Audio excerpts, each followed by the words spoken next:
40 25 এখানে দাম কমই পাবো।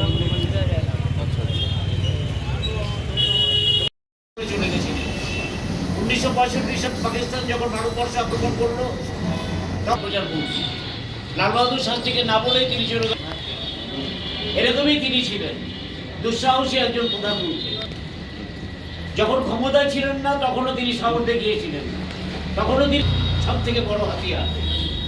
মানুষের সঙ্গে ক্ষমতায় থাকবো বা না থাকলে তিনি ক্ষমতায় ছিলেন না। 1977 মে মাসে বিহারের বেলচি গ্রামে